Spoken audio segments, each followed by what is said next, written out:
everybody, welcome to Phixius 5. It's the weekend. Tons of fun. Don't everybody be excited at once. Yay! Yeah. Our sponsor tonight, as always, is Canadian Dice. You can go to canadiandice.ca, use the code THEVECTER, all one word, for 10% off of your order. Maggie's Dice Pick of the Week this week is Yellow Orange Glow, because the original glow-in-the-dark set that they picked is out of stock. So I went with the other glow-in-the-dark set. And we continue on with Ryan's really poor naming conventions. Just let us name Ryan, your we shit. love you. Ryan, just let us name your shit, because honestly, that could have been like could have been a cool name. Just saying, Atomic Mango, or something, like the way they look. That's great. Atomic Mango. So just hire us for all your marketing. Or how do the kids do it now? Because everybody's kids listen to you. Oh my god. Well, look, there are like hand signals that just do not translate anymore. Like roll down your window or call somebody. Like roll down your window. Call me. Like, fuck. Old. My elder millennial is showing. Hashtag elder millennial. Amazing. Alrighty. Same though. Same. Right? We're basically the same age. Speaking of millennials, since most of our crew are millennials, it is the last call to sign up to be a game master, DM, storyteller, bullshit artist for Spooktober. It is less than 60 days away, as Artemis has so keenly told me on several occasions. And if you want to game master for us, we are happy to accommodate that. We just need your name, what you're going to play or what you're going to run, and like how many people you want at the table, and we'll work it into the schedule. Artemis is going to be building the schedule for the next for Spooktober. I believe it's almost done already, but we can move things around still. So if you want to be in, it is for Extra Life, and Extra Life is an amazing organization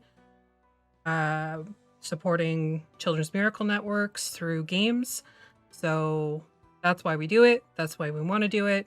We have a bunch of big names in the industry that are going to be helping us out in some point.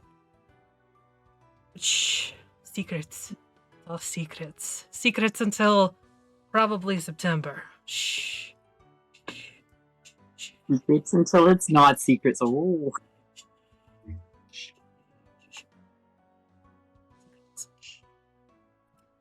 So what do we have scheduling wise this week? Tomorrow we got Together Among the Stars at 11:30 a.m.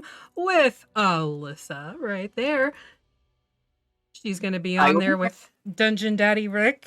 Are you reprising your Ranger, or are you bringing a new one in? I think I'm reprising the Ranger. Borealis will be back. Excellent. We love it. Sunday, Legacy of Fire, 7:30 p.m. on DM Jeremy's channel. Mistwalkers on Monday right here at 8:30. Bankar Brouhaha, the final session, allegedly, at 8:30 on Tuesday. We do not have Meet and Crawl Classics next week because Jer sucks. But we will have it 2 weeks from this Wednesday. Thursday, we've got Song of Crystal and Shadow at 8:30, and then obviously back here for Phixius 5 on Friday. As always, you can get our podcasts wherever you get your podcasts, and our merch store is at tinyurl.com/vacmerch.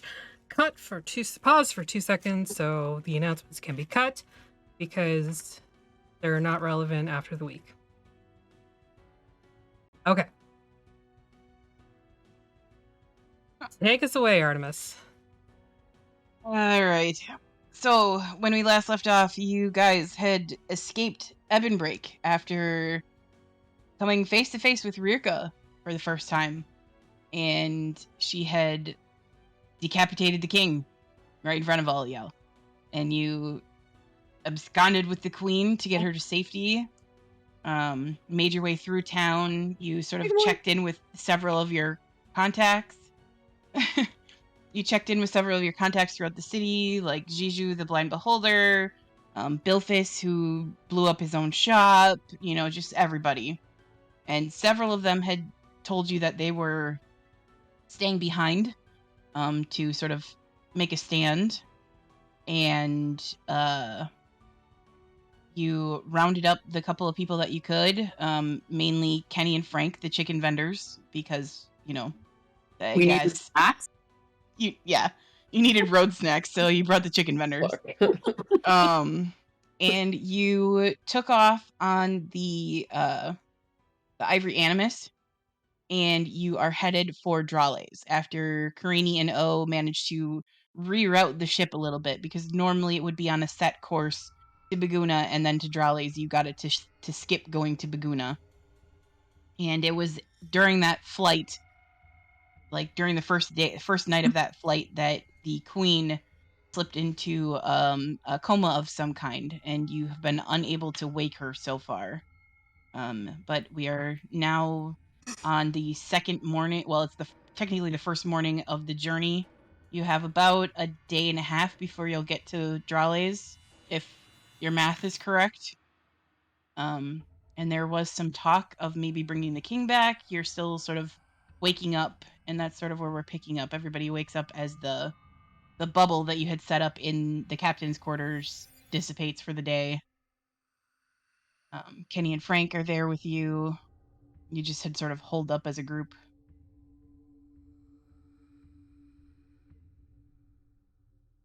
What's the plan? We need to land somewhere. Yeah? Yeah. Do we need to wait till we get there, and then go out? Can the ship stop where we are? It might need to continue its route. I am not sure. I think the captain can control stopping and going and emergency landings, maybe. Okay, it might be possible. Break the route too much. We should ask. Yes. I go to the window and I just kind of look out and over and down, see if there's places to land or if it's just trees or. So, Eastern Andaran is almost exclusively prairie lands. You're moving into low rolling hills and patchy scrub grass and that sort of thing. Just sort of very Midwest in summertime. Lots of waist height grass. You can see quite a far ways away. There is a forest. And Elise can tell you from their studies that the tip of the very bottom tip of the Salmoline Woods actually sort of butts up against where Drales is. But just the tip. Yep, just the tip. Button right up. Just the tip of the butt.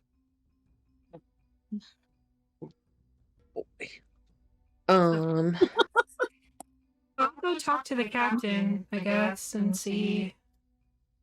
Okay. I think we need to loop Her Majesty in to help with the ritual, right? I don't really know. Yeah. I've never been a part of one, so I don't know. Is she still out? She is still unconscious. I mean, maybe if we say yes.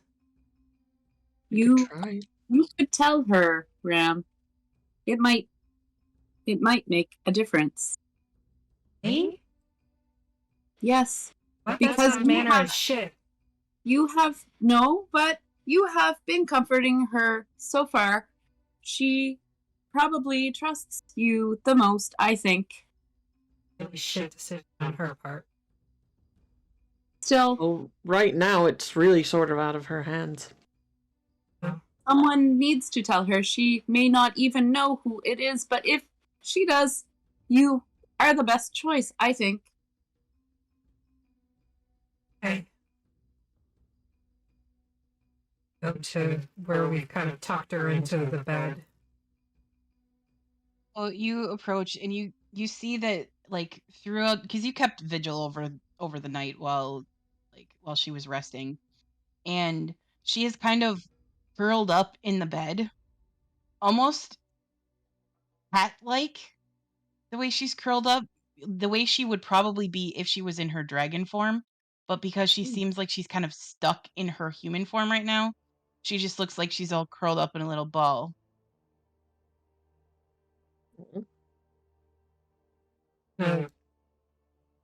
Very lightly put my hand on her shoulder. Kind of lean closer. I don't know if you can hear me. We have a way to bring your husband back if he wants to come back. We need your help to do that. So if you can get the fuck up, that would be lovely.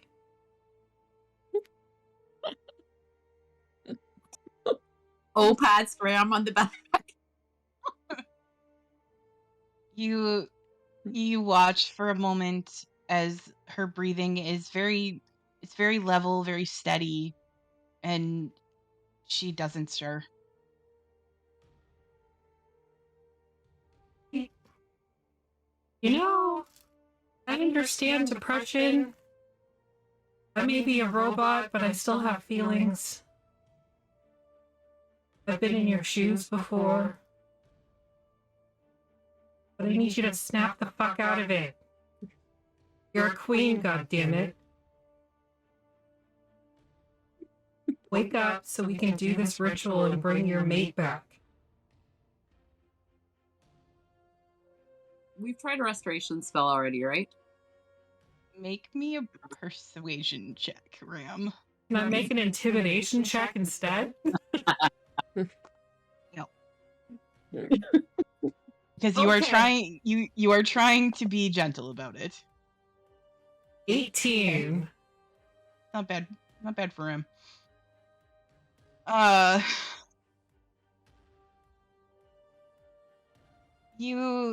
She stirs a little bit in her sleep, and her eyelids almost flutter open, but she doesn't wake. I like pop one eyelid open. Hey!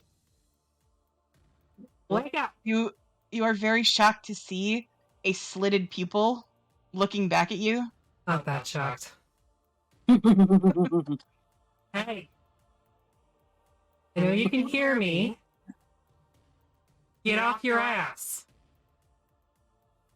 Your Highness. Majesty. You have response. You have 15 minutes. And if you don't snap out of it, I'm gonna dump a bucket of water on your head. And go out to talk to the captain. Okay. You go outside, and the sun is just sort of coming up over the horizon. The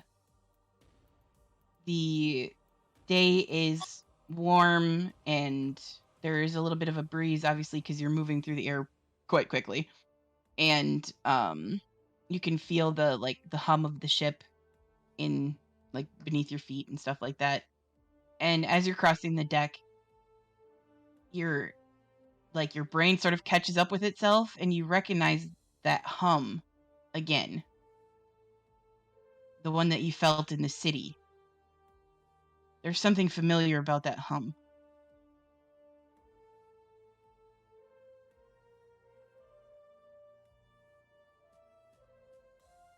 All right. I do place it? You recognize it. It seems familiar. Like from Ebonbreak? Mm-hmm. Same noise? Similar. It's the same kind of feeling. But it's coming from the ship. Mm-hmm. Last time it felt like it was coming from the ground. Now it feels like it's coming from the ship. I let my ADHD take me to the power crystals that make it fly. So you, like, bypass the captain. You go up the stairs to where the after castle is back there, and you just sort of bypass the captain. Like, the captain waves at you, like, and you just... Don't talk. I had a thought. And they just sort of like, okay. And I, like, put... And... Am I able to touch these things? Like, I don't even know if you're allowed to touch them. They're too far down off the backside of the ship. Like, you wouldn't be able to reach it. You could probably, like... You might be able to reach them if you hung by your ankles out of the captain's quarters window. I just used my grappling hook. Okay, sure. I'll be right back. You rappel off the back of the ship. Rappel down the back of the ship. Those of you who are inside the captain's cabin with the queen, there's a thunk on the window, and you see Ram just rappelling down the side of the backside of the ship. With a very determined look on their face. Oh no, are we being attacked? Oh, it's just Ram. Okay. Again. No question. Ram's on the outside of the ship, though. Outside. Mm-hmm. That does I feel like you guys all just look and like... I don't know. Should we check on Ram? I don't know. All right. Fair enough. Usually they have a purpose to what they're doing, however misguided it might be. Like grappling onto demons flying through the air. Yes, that is probably not untrue. Beeboop, can you check on Ram, please? And haul them back up if you can, if they need it. So Beeboop scuttles off. Soccer balls off out the front door. Rolls off the edge of the ship. After Ram.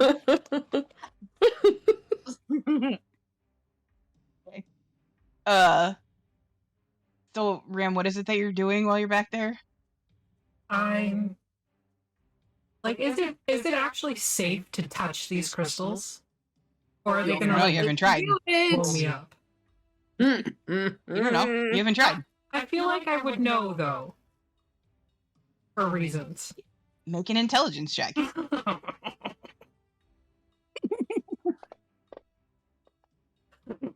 5. Yeah, sure. It seems fine. Okay, I land on one. Everything good. Did the windows open? Can we like... No, I mean, they do open. You could open them. I think we should. Down. Just saying. What are you doing? I have a theory. Don't say anything. I'm at losing. I'm pretty dumb.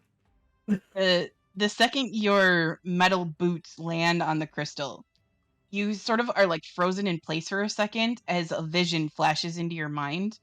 And you are once again visited by a vision of a city from long ago. And the last time that you saw this city, it was floating in the air. And you were about to jump through a gate. And why are we doing this? Fantasy Grounds.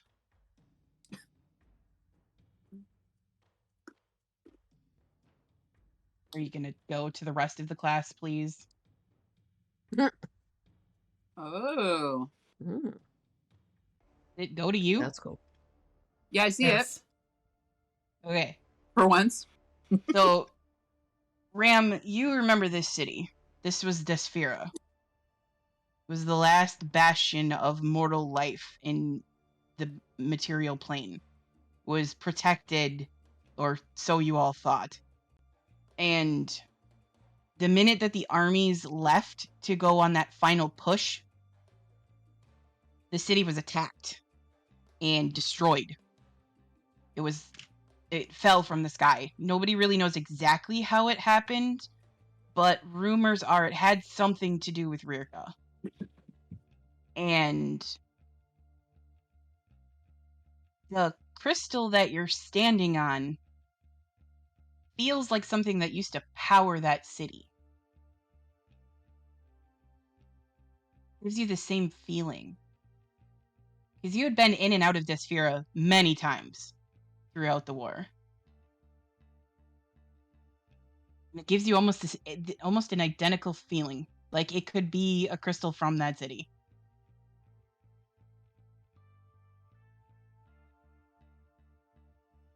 Okay. Well. And then you sort of are back in yourself again. I look down at it and say, I don't appreciate that, Auntie. I just kind of like lean down and put my cheek against it so I can kind of put the humming sound memory. Yeah, with your pretty much your entire body in contact with the crystal now, like you will recognize that feeling just about anywhere. If you had bones, you'd feel it in your bones. Feel it in my boner. Got it. You just hear Reggie inside going, Mom, what is that sound? Nothing to worry about. It's just the crystal. Fine. Okay. Okay. Start formulating a hypothesis and then, like, grappling hook back up to the captain. So as you, like, look up to trigger your grappling hook, you see Karani looking out of a window down at you, and then above them on the railing, you see Beboop also looking down at you, just doing their little pangolin thing. Nervously. Hoping you don't fall overboard. Everything okay? Yeah, I've got a theory. I'll tell you when we land. Okay. Just step back so I don't grappling hook you in the face. Right. I'll go back inside. Grappling hook back up onto the deck. Okay, yep. You sort of Batman launch yourself up onto the deck next to Beboop, who's waiting there nervously. Hey, buddy. Because apparently this Steel Defender has anxiety. So, like, scoop. As they do. Scoop Beboop up like a baby. He's full of silverware and anxiety. Aren't we all? Oh my gosh, I have to draw something for that. I have to. Please do. Oh my god, Beboop actually has a hollow shirt. container that yes, do it. silverware in. Full of silverware and anxiety. Yes, do it. I'll put it on a shirt. Yes. You have to draw the little pangolin though, and I'll draw the silverware. Okay. Oh, an art collaboration. Our first art collaboration. Oh, okay. Anyway, Captain, as I stand there with this anxiety-riddled, silverware-filled pangolin. Just clinking. You like zoom up over the railing and pick Beboop up, and the whole time he's just watching you. Like, I make my cloak wave, billow in the wind, so I look really epic, Batman style. yes, I'm here for it. 2 little ears pop up of Ram's head. We need to land. What do you mean? We need to land. Because I said so. Nice. Like you do. Excellent use of because I said so. I thought the plan was to get the refugees to Drales. It is. We just need to land for like a hot minute and then we can take off again.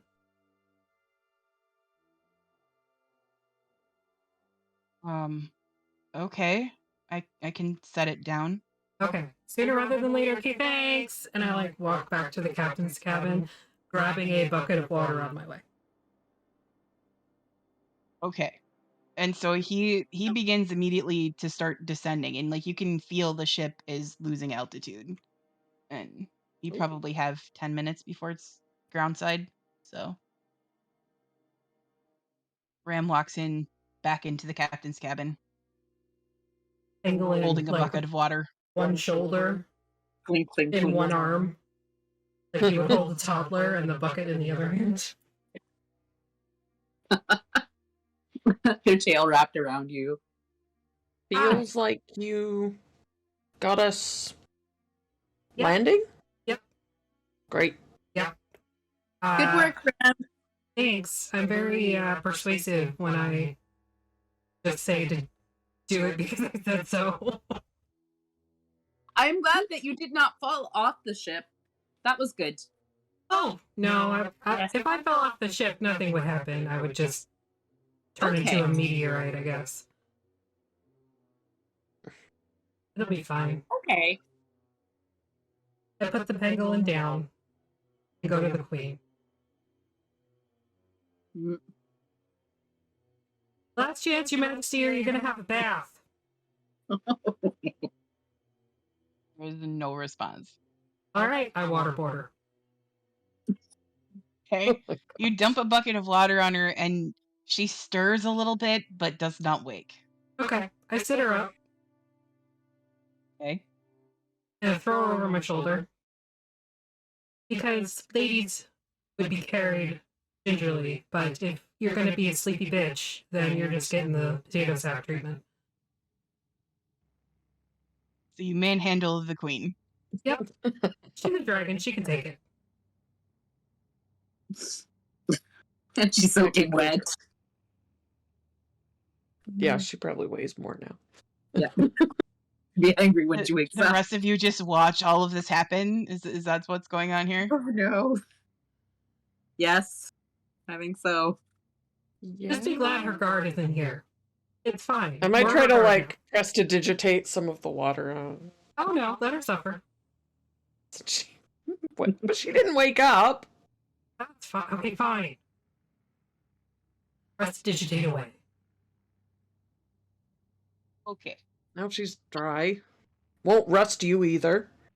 Point of fact. I don't rust. That's a rumor spread by haters. Squeak, squeak. All right. I will take your word for it. Lube up my legs before I go. Rust monsters against Warforge. Warforged acts like a magical weapon and cannot be rusted by rust. What about gray oozes? Same thing. Oh, there you go. Same problem. Same problem, same solution. Go out onto the deck. Are you all coming, or am I doing this myself? Yes, yes. Coming. Yes. Beep boop. Let's go. All right. So you all head out.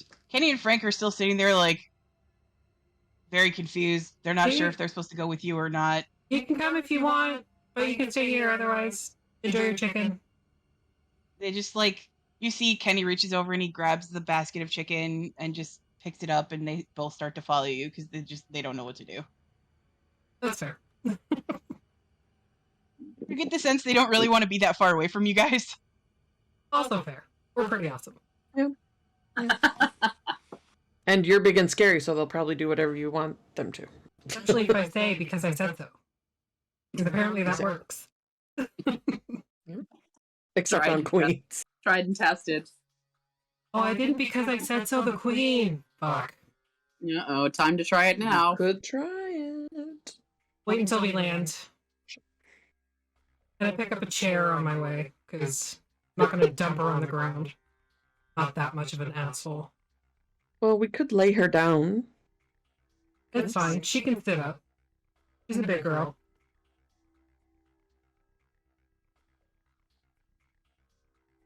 Okay.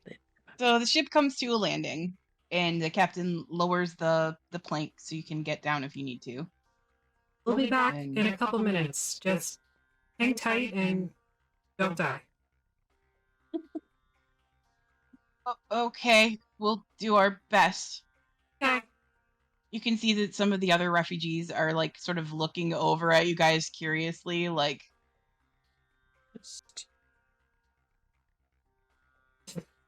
With them as an audience, we walk out into the plains.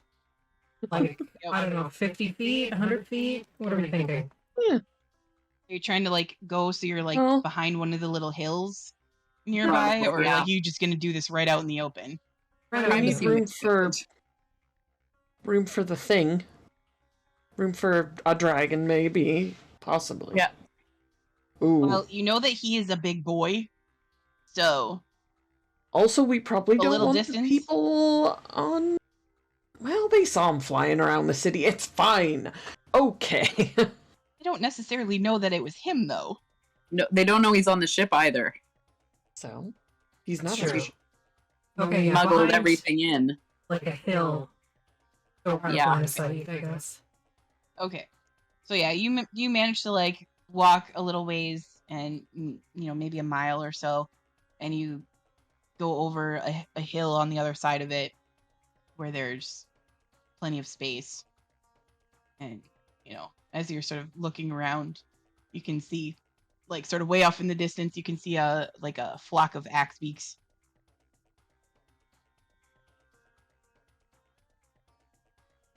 Other than that, you don't really see anything. Are they flying? No, they look like giant ostriches, but they have axes for noses. Got it. Like, okay. Alice in Wonderland? No. Kind of, yeah, but more dangerous. Fair. Those are flamingos, anyways. Yeah, but aren't there things that have... Maybe I'm imagining that. Anyway, it doesn't matter. I guess start to set up, like, whatever we think we might need. Make the queen relatively comfortable. Let her do her, like, cat curl up thing. I don't know. Yeah, you set her in the chair, and she doesn't wake. She just sort of like is leaned back in it, and you can see like her breathing doesn't change, nothing like that. Just kind of take her chin and lift her head and give it a little shake. If you're in there, I know you are, wake up, as I said so. There's no response. Bitch.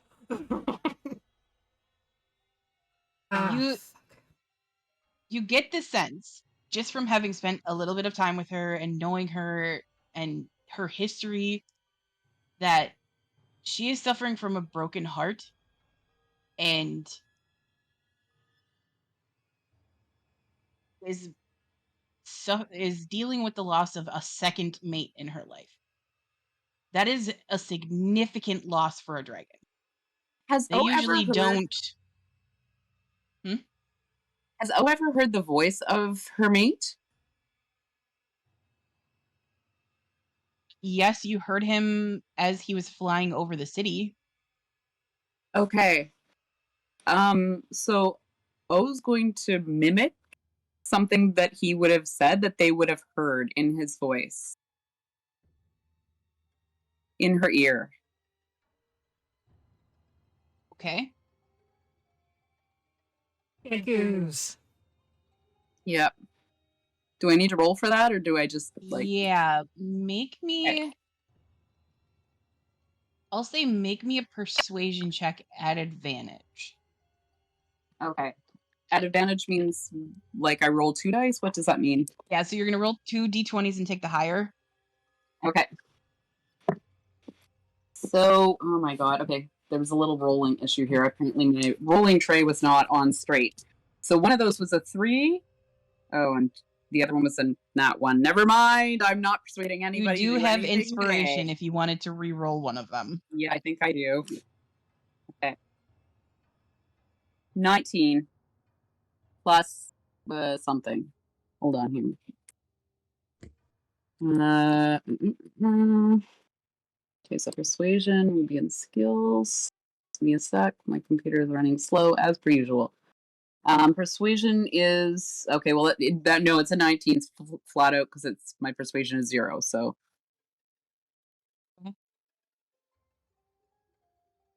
You can see that her face sort of like scrunches up a little bit, almost like she's in pain. And she doesn't wake. Okay. Oh, just like caresses her face. Don't worry, we'll wake her up. Did have a DC set for this because I figured somebody was going to try, but we'll wake her up with the real thing. All right. Okay. What do we do? Well, I explained whatever I know about how complicated this very high level spell is. Okay. Do you need what the stone does again? Maybe. I'll show you. I might also look up this actual spell. Bo's currently setting up a shrine made out of silverware to Lady Luck. Someplace close by. It's not going to be in the way. Please describe what this shrine looks like. I need the word picture for this. It looks a lot like a badly put together house of cards right now. That might fall down at any moment, but seems to be holding together in a miraculous kind of way. And they're humming and singing songs about silverware and Lady Luck at the same time. Which I will not make up as I go right now. But they seem very happy, and I'm just contentedly putting things together, kind of Lego style, tines and tines, and knives and tines, and you get the idea. It's a bit of a mishmash. There's a lot of croaking going on. I feel like Beboop is just next to you, just nervously doing their pangolin thing. This is a new day, right? Yep. Do this first. Okay. Ooh. Good range. And might as well try my divine intervention again. But hold on a second. Get 5 and 17. Okay. Divine intervention.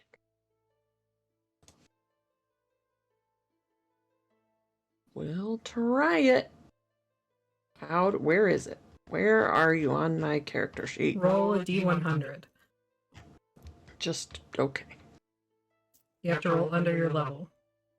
Which means well, is it cleric level or you need a 12 or less?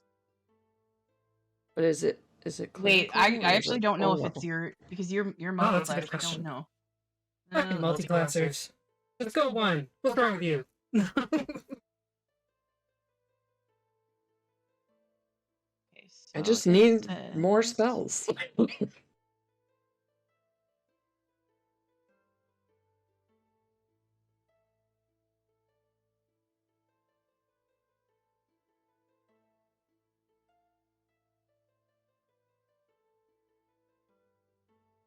What's your cleric level?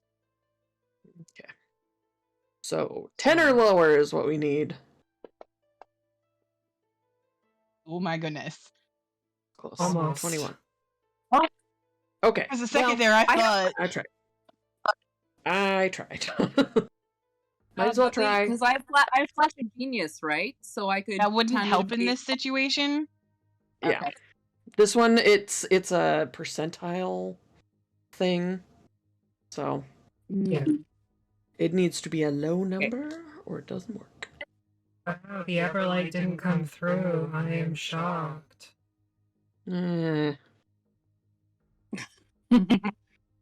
Oh, Ram. Do I need to roll a religion check as well? Just curious question for my little prayer. You will when the ritual starts. So, Karini, describe how you set up your ritual here. I think I just want it to be like a clear open area and just like pull out maybe some like white quartz kind of stones and yellow flowers and whatever else I can find that's kind of warm looking, and maybe take off any jewelry I have, just kind of set it down. sends Beboop with some silverware. I'll like arrange them in like a thing around me so that it looks like a sun. Because the Everlight is all about light. And then I will just hold this stone and close my eyes. I put out the flaming glass orb. It's light and shit. That's continual flame. And I actually... Yeah, maybe I'll, like, cast light on this little, like, on this crystal that we have, too. Because it's not... It lasts an hour, and... So, you guys all watch as Karini gets set up for this ritual and begins to cast. They hold on to the Eyebright shard, which begins to glow and pulse in their hand.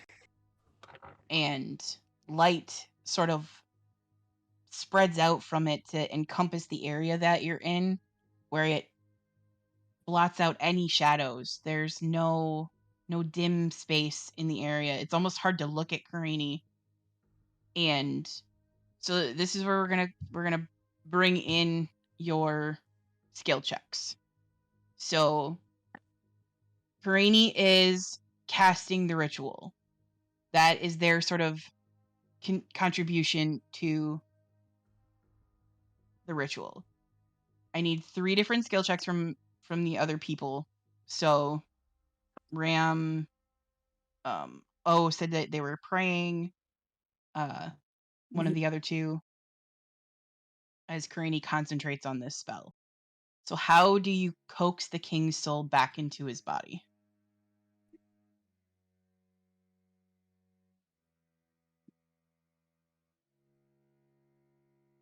And will kind of sit down beside Karini, like knee to knee. Mm-hmm.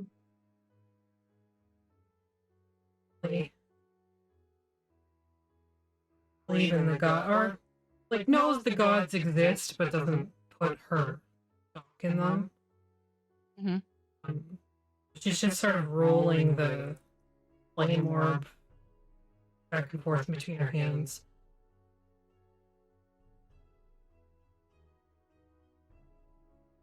We had a really good fight. I got to ride you, which was pretty cool.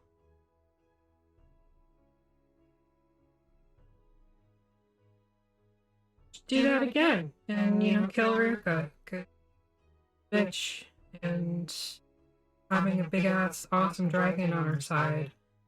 One that isn't catatonic. Be super helpful. So you can find your way back from the river.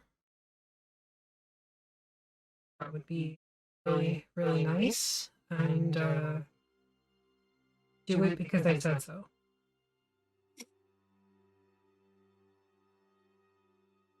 So Ram, I will let you roll an intimidation check if you choose. Okay.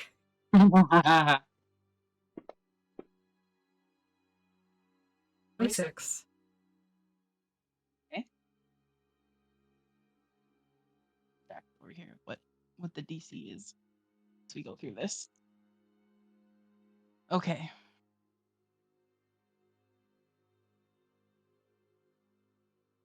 Okay. Who is next then? Who else is bringing something to this ritual? So O is, I'm praying to Lady Luck. The silverware starts to crackle with electricity. And I start to croon slowly, making little crow noises, asking for the king to be returned in the best of health to help unbreak the heart of the Queen and help us win this, to keep people safe. And yes. Oh, sending up just little looks at the sky, pleadingly. And puts one fork right down the middle and the whole thing falls. And then they set that in the center and wait. Make me a religion check then. Okay, that's a 16 plus. Hold on here.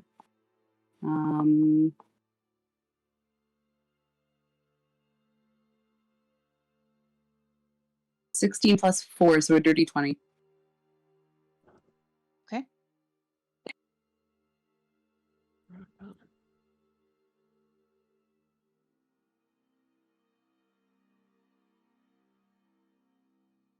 Okay.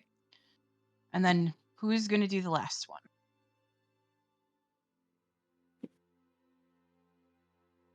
It comes down to you because you're running both of them. But well, I did talk to Maggie. Okay. Maggie said that Elise would like to try and persuade the king away from the river. So the way I picture it is Elise kind of goes into that meditative state and tries to find the king at the river because they haven't crossed him yet. So he must be there. And she'll implore him, they will implore him in person to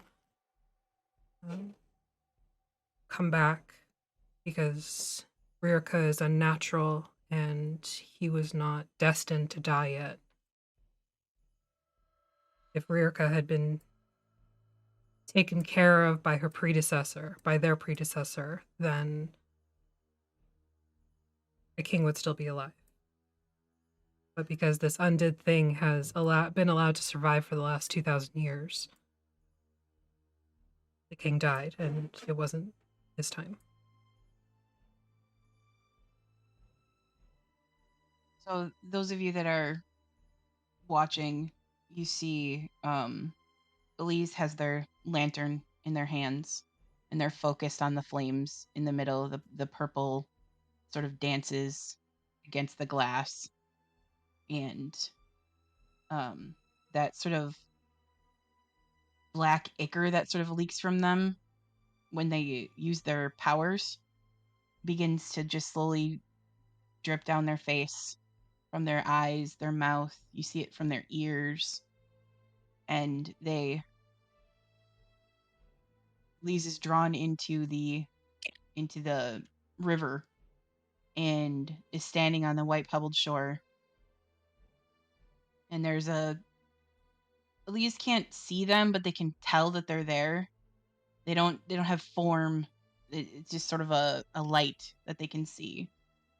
And they make this plea to the King Spirit. And go ahead and roll a persuasion check.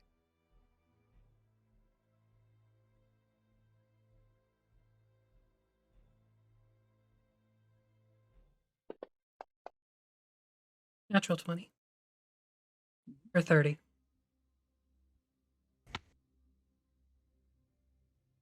Okay.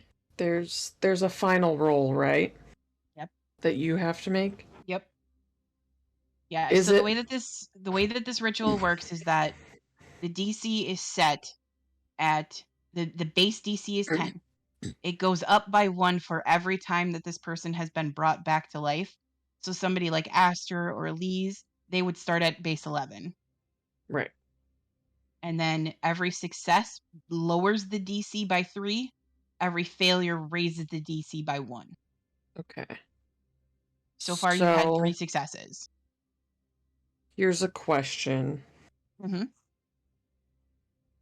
Because Karini's the one, like, trying to funnel all this stuff as well.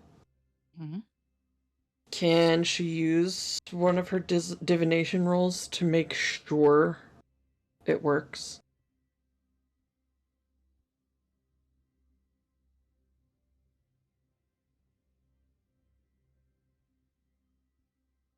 Roll me a d4.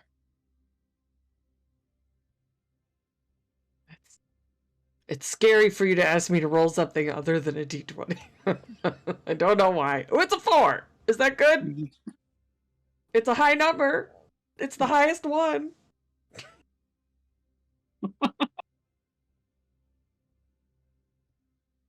Alright. So, as this sort of ritual comes to an end, the chanting that Karini is doing, you don't know this spell necessarily, at least not yet, but you are letting the stone sort of guide you, letting it take you where the spell needs to go, and you sort of know it on a almost a primal level as you feel it within your very soul, and your eyes flash that golden color that your magic is. And all of you feel the strings that run from each of you tighten. There's no slack between them anymore. They tighten, and you all sort of collectively take a breath and hold for a moment. And Karini, you feel a surge of magic rush through your body. And you feel you can still feel the heat of the day, the light shining down on you, and all of a sudden there's even more warmth at your back, as though fire itself is behind you, and two hands curl over your shoulders. And the rest of you sort of see this as you look at Karini. You see a figure standing behind Karini made of pure fire. It almost hurts to look. And their long hair is made of flames. They have wings that stretch out behind them. And Ram, you recognize the Everlight.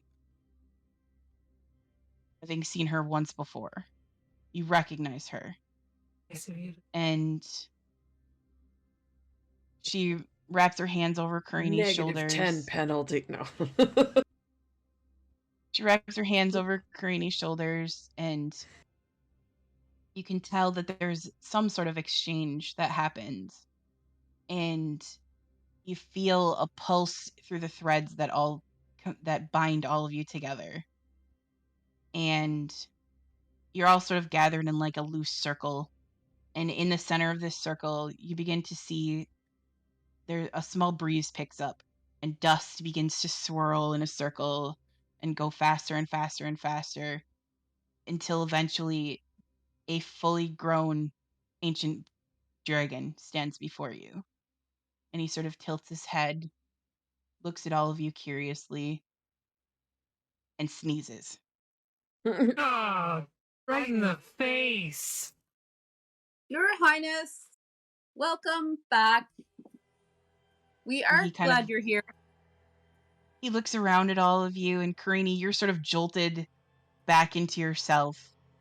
And you look up, and there is a dragon's face in your face. Oh! And you have snot all over your face. Prestidigitation. Bow. Do me too, please. There's like little sparks in Karini's fur. And he just sort of like, he leans his head down so that he's on like level with you, Karini. And he just, in that deep rumbling voice that you've heard in his dragon form, he says, "How can I ever thank you? I thought I was gone for sure." Well, you were, sort of, but we had a way to undo it. Did you wake her up? And I just point over at the queen's probably still sitting in the chair. She's a bit upset. He looks over and he sees that you have her like perched in this chair and his head does the like puppy dog tilt. Well, I didn't want to put her on the ground. And he slowly stalks over to her, his big feet thudding the ground as he walks. And I'll help Curani up. Give them a moment, I guess. Rainy, you feel like a bowl of soup. Hubba hubba soup? Probably you feel about as strong as a bowl of soup at the moment. I think I just sit back down. All of that energy sort of like going through you took a lot out of you. I'm gonna need a minute. And do you want me to pick the rest you up? of you? No. You sure? Like a bag of potatoes. I won't pick you up like a bag of potatoes, I promise. That might be weirder. The rest of you... Curani up like bridal style, I guess. Okay. So you this is strange. You scoop up Curani and turn to the watch as the king goes over to where the queen is, and he just sort of the way his face is, he's got a ridge of spikes that run down to the tip of his nose, and he just very gently leans forward and nuzzles Ileana, and he says, "Wake up, my love." And there's like a spark of energy between the two of them, and her eyes begin to flutter open, and she looks up, and like it takes a moment to comprehend what she's looking at, and when she does, she loses control on her form, and just all of a sudden just goes like, and there are two very large dragons sitting here. We're all just knocked over, just completely covered in snot. Oh, crap. Yeah, that chair is gone. Yeah. How are Kenny and Frank doing? Thought they were you look over and Kenny and Frank are just like, their eyes have just like bugging out of their heads. They're like the little kid at the end of The Incredibles. Yeah. What are you waiting for? Something amazing, I guess. And you see Ileana and why is my computer beeping? It's freaking me out. But you see them, they sort of, if you've ever seen a mated pair of swans, how they interconnect their necks like that, they do that, and sparks run between the two of them, and she doesn't cry, but her voice trembles as they speak to each other, and you can hear that they're speaking to each other in Draconic, so anybody who understands that.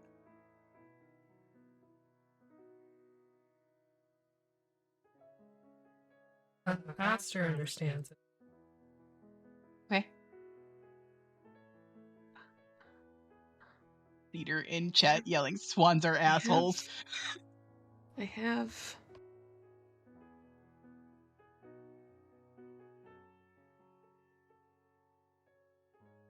Oh, no, that's not what that is.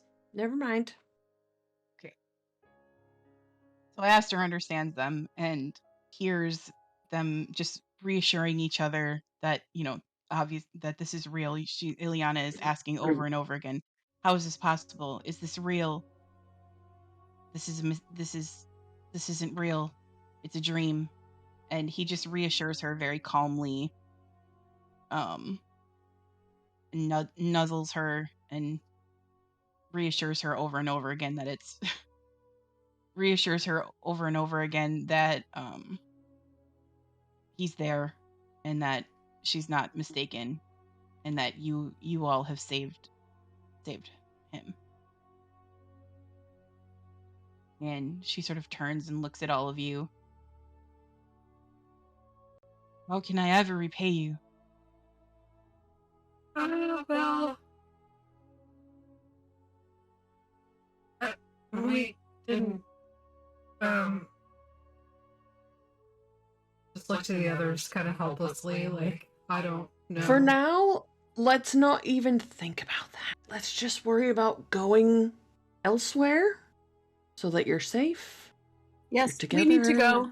As a family. It is time. You might have to get smaller. Sort of look at each other, and the king chuckles, and he begins to shrink back into his, like, elven form. The queen follows suit.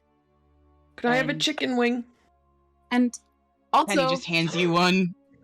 Thank you. I need to build my strength back up. Do we need disguises for you to get on the ship? Because no one knows that you are here. Yeah, we kind of kept that on the DL. For your safety. Yeah, and I don't think anybody knows that the king is dead. Well, no, that's not true. We kind of told everybody the king's dead. Did Rirka say something too? They probably heard all that. Rirka had said that your leader is dead. That could have meant anything. Yeah. Like, could have been the leader of the HOA for all we know. I hope not. The king sort of... The king looks at all of you and he says, I shifted into my form on top of the palace, so I'm sure someone saw. But it was necessary. And he looks at Ileana and she just shakes her head. And he says, at least no one saw her. No. After you... I kind of just took me out of the castle and made for the skyship.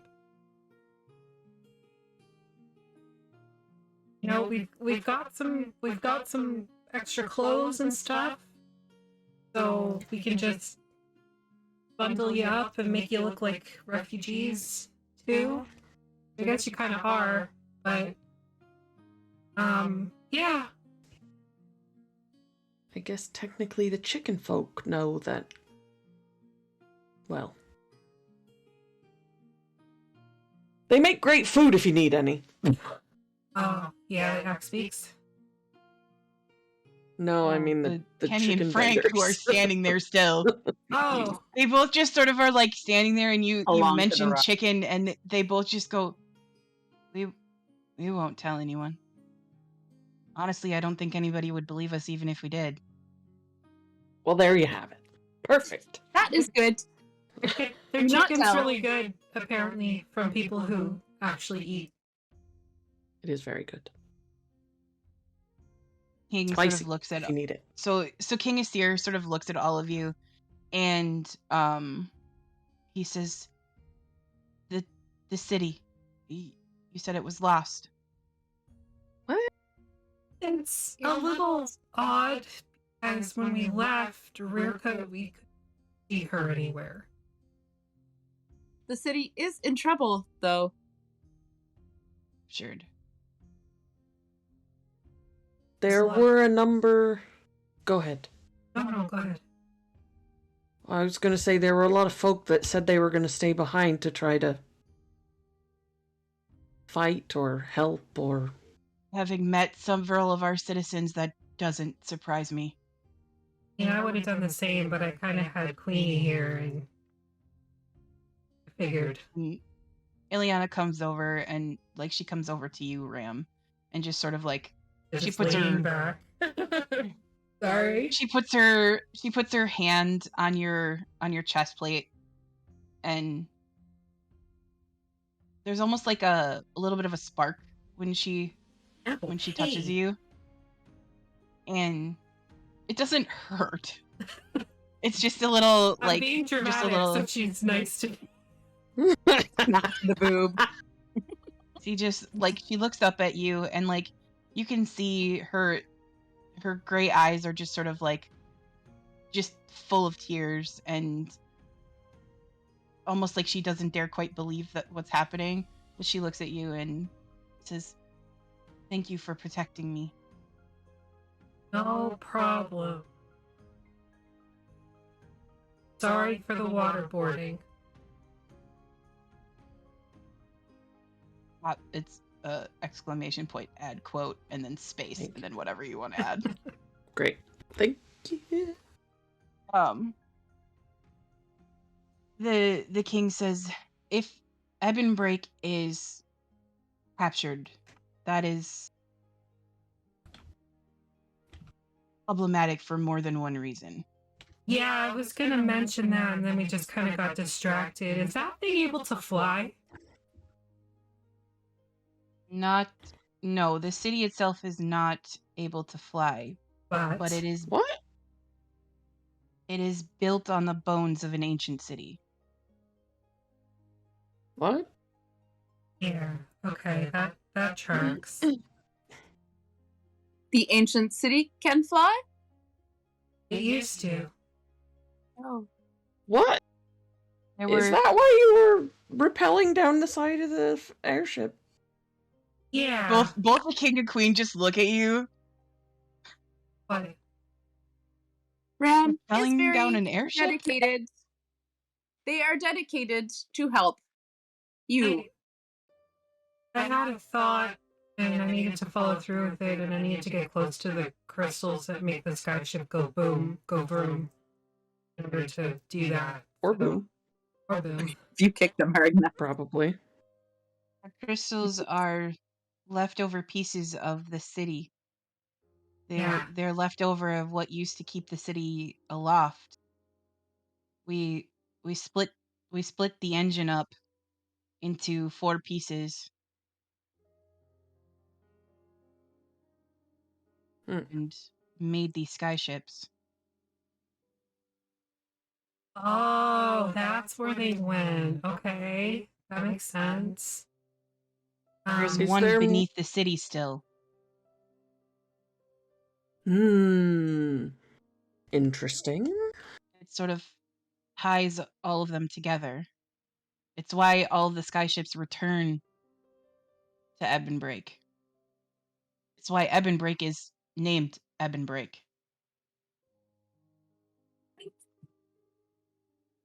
Cranny feels like she probably should have understood that way before now. Even though she probably wouldn't have had a way to.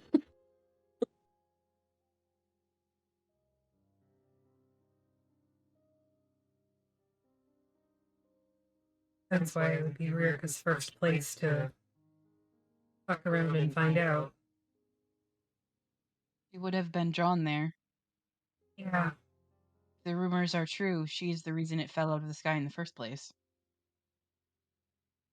I was there. Sort of. Do you know about the hand cuffs that she wears? Why does she wear them? And they both look confused. She's bound like Lorca. Zariel was. To the Chained Oblivion. Probably. That would explain a few things. Like what? But she's a bitch. What do you know of her Ram. story? I used to serve with. So you Within know her who she was garrison. then. Yeah. Yeah, I do. Power that it takes to corrupt something like that. There are only a few that I can think of that would be able to do such a thing. And depending on what story you read, she regretted her choices she made and hid as a mortal in Desphira for a while. Yeah. And she was betrayed by a lover. Not sure about that part, but I know everything up to then is accurate. A man named Fairlan. He was a mortal man living within Desphira. He found out what she was somehow, and when she confirmed this to him, he killed her. He sacrificed her to the Chained Oblivion on top of a mountain. And she became what she is now.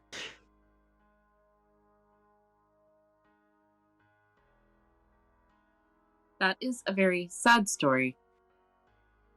Do we know? There are many sad stories from the war. Yes. Why does that name sound familiar? Fairlawn? So Fairlawn, was the name. So you've heard of a place called Fairlawn's Bane. Yeah. Which is a mesa in the Phasey Mountains to the south, which Ram has figured out that is where Rirka has been holed up this whole time. Fairlawn's Bane was where Rirka was bound. She was sacrificed and bound and hidden beneath the mountain.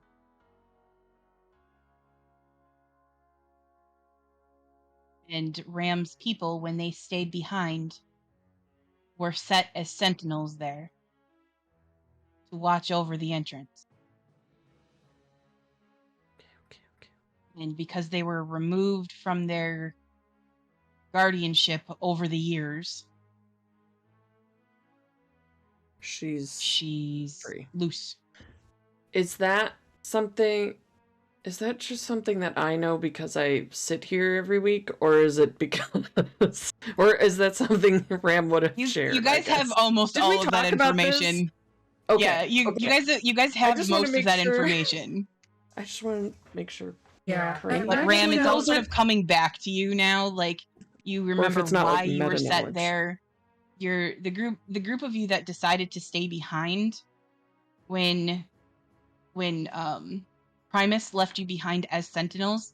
He meant for you to guard that mountainside and guard the entrance to where Rirka's tomb was, and where Fairlawn is also supposedly laid. And if she's loose, there's a very good chance he's not there anymore either. And he's bad, because he is actually a servant of what's... He was a Death Knight, last any of you heard. Right. Okay. Okay. When we were down south, we saw something that was... You did. You saw the mountain. You saw Fairlawn's Bane from a distance as you were coming into Veltodir. You saw, and it was covered in clouds at the moment, and a lightning storm, and that's right. Like the visibility was just not there. And yeah. But we know the general direction. Yes, you pretty much know where it is, and Ram knows where it is. Okay. And can sort of point it out, but Ram, all this history is sort of coming back to you as you're hearing this, and you don't remember being you don't remember all of it, but you do remember waking up and being one of the only ones that was still left on the mountain and leaving. And somehow between that point and a little bit later on, you ended up in Veltodir. How you got to that point, you're not still very sure, but... Okay.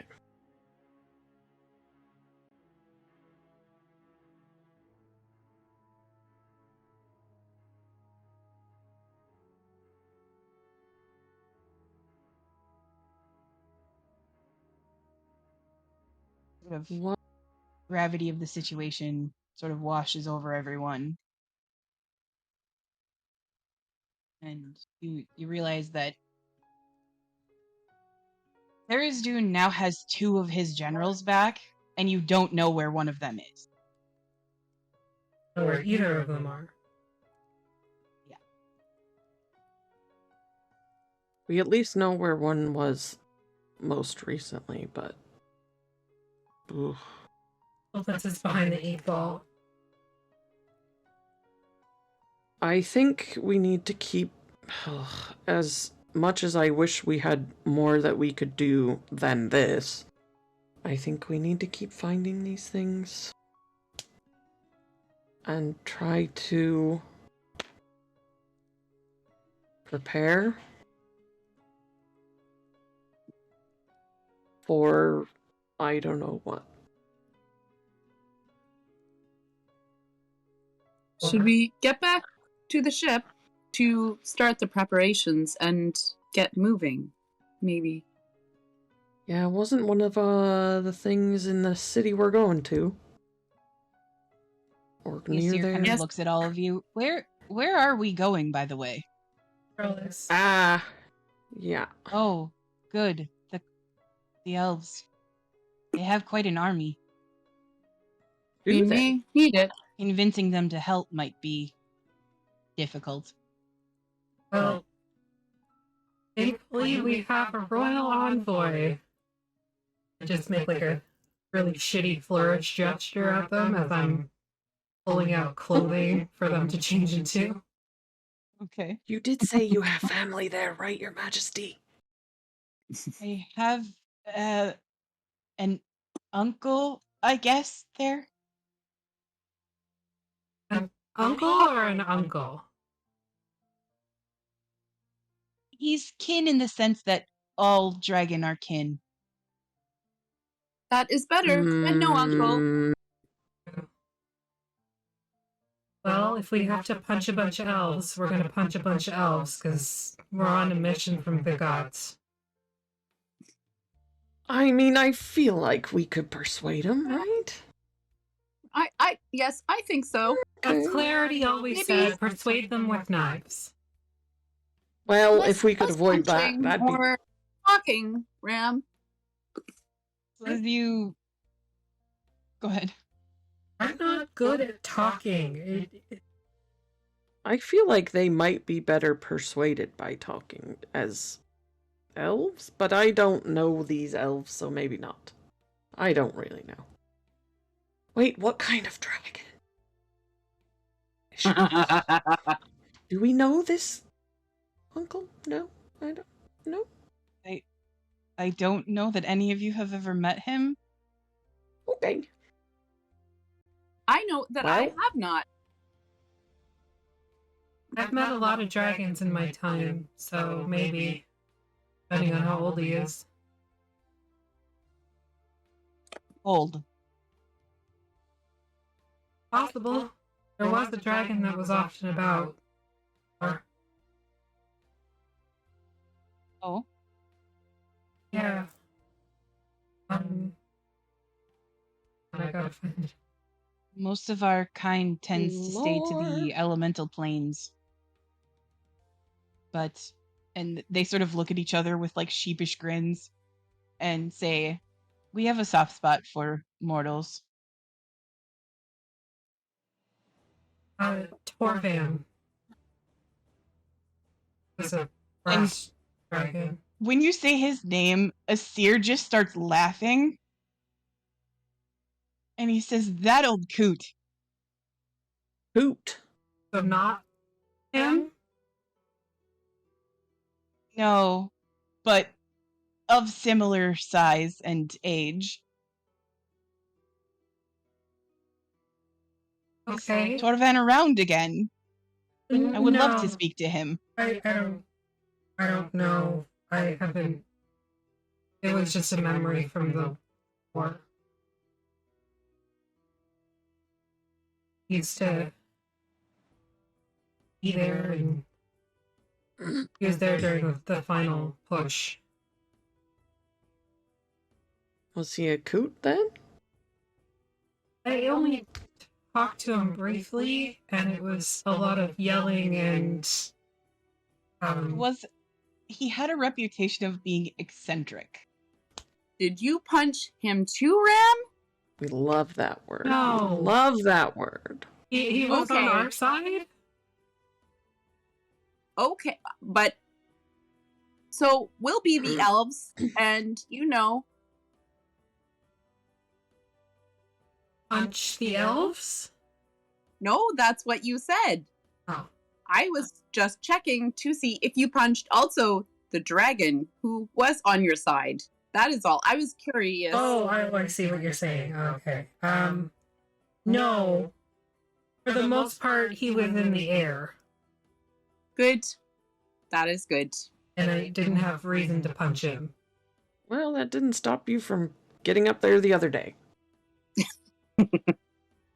I feel that I had very good reason to get up there. I would agree, if not for the panic it induced in my brain. You care about me. Yeah. Yeah. It is the heart yarn that we share. I feel like I've proven that I care about all of you. Pretty often. Regularly. Give Kurani like a squeeze because I'm still carrying her. Okay, alright. I think I can walk now. Can I walk now? Yes, you are very, very weak and you have a level of exhaustion, but yes, you... Oh, great. Well, what are you hands you a piece of chicken. Just Kurani, this will help. Down and how do I exhaust on this? I have a thing. Oh, okay.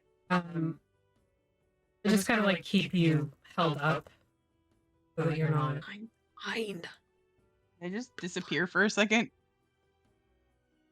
I don't think so. No. No? Okay. But I also Everything wasn't beeped at looking me for a second. If you did, it was very subtle. Didn't see anything. I don't like that at all. Okay, we're gonna take our break real quick. Okay. We'll be right back.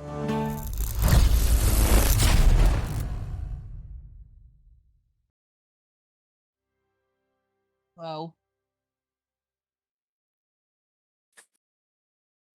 Are we waving at chat or just each other? Yes. Yes. Both. Both. Probably at once. I have a level of exhaustion. I have an excuse. I'm Ram. So you've just completed the ritual.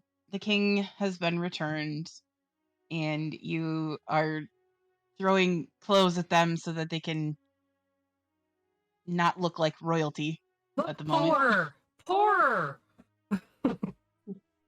Here's some dirt. I'll use like mold earth to just stick some leaves in their hair. Throw dust at them. I don't know.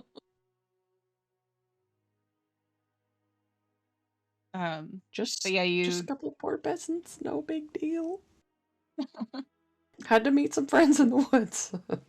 Definitely walked off the ship with the same number of friends we are returning with. Nothing suspicious here. Yeah. So as you sort of gather all of your things back up and, O picks up their pile of silverware and Kurani, you gather all of your things from your ritual and everything like that. Opens B-Boop and throws the silverware in. Clink, clink, clink, clink, clink. Shuts B-Boop. That's so good. You all begin to head back to the ship. Okay. I'm leading the way as my 7-Eleven self. So I take up most of the line. Okay. I'll use my disguise self to be as tall as Ram, so I'm also intimidating, even though I'm not intimidating. And I'm just hopping along, and I'll be an inch shorter than catching in and of itself. I'll be an inch shorter. Okay. 7'10". Yeah, Ram, you see Granny beginning to Here we go. cast their disguise self spell and just I put my hand on her head so she can only go up so high. It's just an illusion, Ram. Just let me be tall. It's all I'm good for. That's not true, first of all. What I was built for. I don't think that's true either. Being tall is not what you were built for. Literally, I was built to be a big, tall juggernaut. Strong is also in there, and I am definitely not that. So even if I was as tall as you, I am not strong. But Aster beat me at arm wrestling. I'm just putting that out there. For real, though? It's for real. Really? Yeah. I'm like trying to see if Ram is lying, but their face doesn't move, so I'm like, you didn't let her win. No. I was admittedly distracted, but I didn't let her win. Fascinating. I don't know if I believe you. Okay. Session 4. I know when it happened because it's the night that the staring contest started. That was session 4. It was before my time. It was before my time. Yeah. Anyways, you make your way back to the ship. As the two of you are having this discussion, like, you're out in front, and everybody else is sort of following along behind. Kenny has given the king and queen chicken because he doesn't know what else to do with himself at this point. He's just handing out chicken. I knew we brought them for a reason. Save them at all costs. You return to the ship. Everybody boards the ship, and you can see the captain is looking at all of you, and you can see him doing a very rapid head count. Hey, Captain, take off, would you? Right. We're good. And he sort of like looks everybody over one last time and goes back to the helm. Let us know if you want any chicken. The ship begins to whir underneath you again, and Ram, you feel that same familiar sort of and it's like it's calling to your memories almost. And now that you've sort of placed it where that feeling came from, you think you probably will know that feeling for the rest of your life. Well, I won't be able to live in Ebonbreak anymore.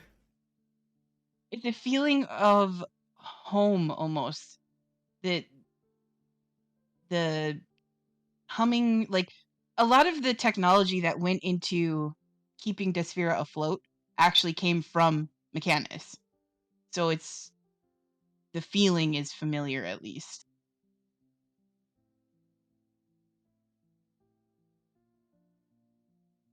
Yeah, I don't like somewhat that. lessened, but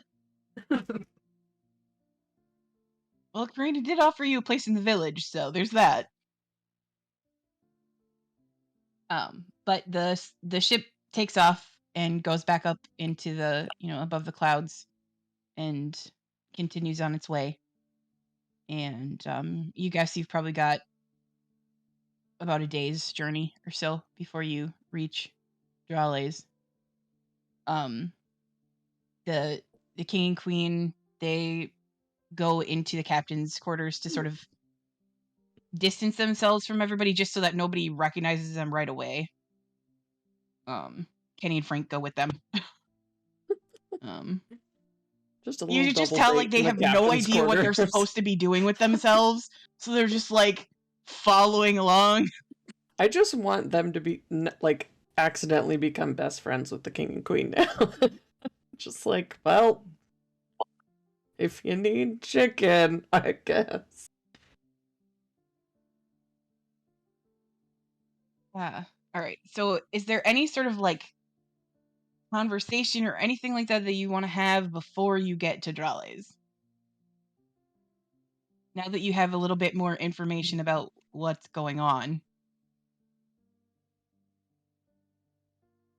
And also, where are you going to do that? Probably in the captain's cabin. Yeah. The refugees having a little freak out. You can tell that most of the people that are here, they look like, commoners. Like, you see just regular folk. You don't see anybody that looks like they really stand out in any way. And there are no soldiers. Those all seem to have stayed behind. But they just sort of, like, as you guys pass by on the ship, you like headed for the captain's quarters, like, you can hear whispers and stuff, and they do seem to know at least who some of you are, if by reputation. You've been seen around town, so they know who some of you are. Those people with the sheep. Yep, that's how you're recognized. The weirdos that live in town with the sheep. Livestock. Nobody really tries to, like, stop you or interact with you or anything like that. More a sense of, like, awe than anything. If they should.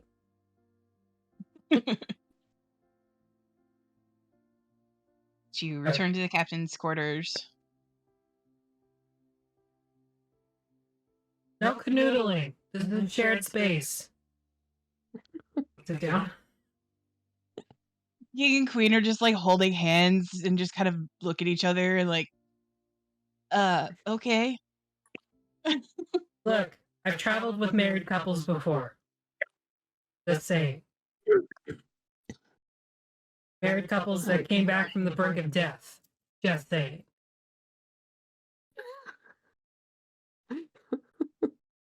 Oh dear. Getting settled. Right. What are the elves and Drollies like? Like, how are they? I mean, you said they might be difficult to 20 years. Convince? You know every stereotype that you've ever heard of every elf ever about them being stuffy and a little snooty. Mm-hmm. They live up to that. Drowlies is home to a group of elves known as Eladrin. They are sort of the high elves. And they tend to run most of elvish society. And Pearlkeep might be the capital of Endarin, but Drales is where the council is. And okay. Who is in charge of all of the elves? Is there one or two people that are in charge, or more? There are 4 that are in charge. Are there things that they want that you know about? What do you mean? Things that might persuade them to help us. The end of the world? And avoiding that? I don't recommend punching them. I agree. What about this uncle? Does he actually live in Drales? And yes, yes, Uncle Emin lives there. Okay. Could he help us? Possibly. He is very old. Oh. Well, alright. Is he very fiery? That could help.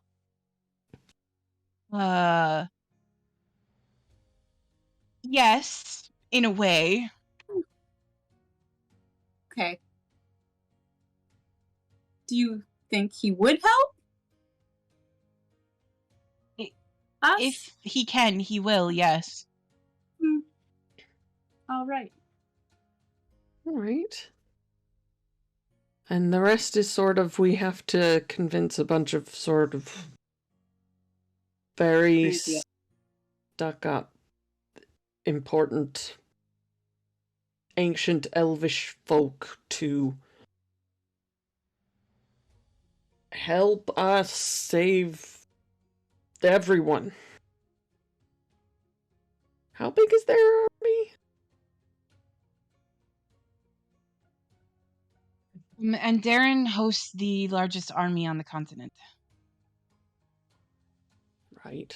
Okay, that would Primarily be skilled in useful. Fighting at a distance, but they are skilled nonetheless. Yeah. I mean, we'd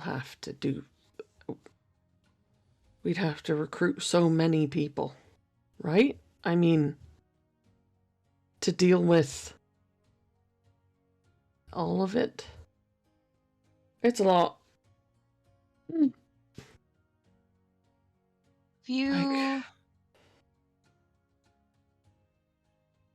Do not tell you this information lightly,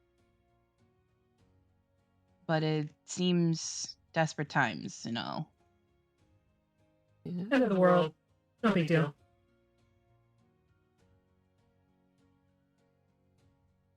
Are you familiar with the Rift? And all of you are, because you've been to Baguna. Yeah. Is that where we got blowed up?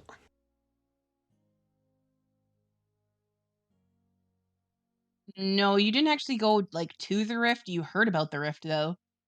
The Rift is it's a spot outside of Baguna where there's a very large fissure in the ground that stuff comes out of sometimes. Sometimes big centipede thing or something. You fought a giant metal worm or giant metal snake. Yeah. That came out of this hole. Ah, yeah. Okay. So we were near there, but we didn't. You were actually... near there. Okay. Carry. The rift was caused by a sort of magical cataclysm that the old council of Drales thought was a good idea. They punched a hole between the material plane and somewhere else. Where else? No one knows?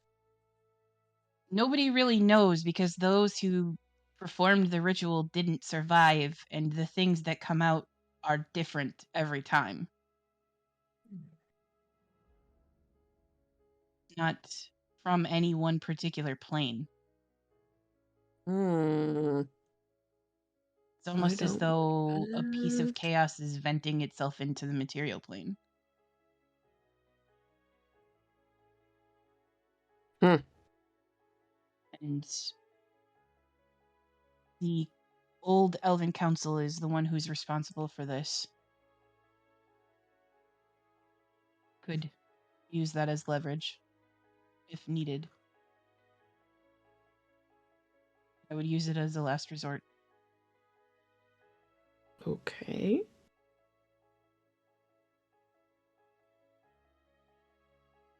When was that? Long time ago? Long time ago. They thought that it would end the fighting between Andarin and what is now Jisir. There were two, it used to be all one country, and there was a war between the two because the people in Jisir did not want to be ruled by a council that was so far away and did not have the interests of their people in mind. So they fought back and demanded their independence. And The Council of Elves thought that they had the solution. It was sort of like a magical bomb, but Great. it backfired. It did not help then. It did not solve things. It ended the war, but not in their favor. Hmm. You know, The people of Jasir could have easily taken Andaran from them, and they didn't. Instead, they Every chose time- peace and split the country in half, where the Haven Mountains are. I see. every time I hear a story like that, I'm convinced I have chosen the right path. Okay. That's interesting.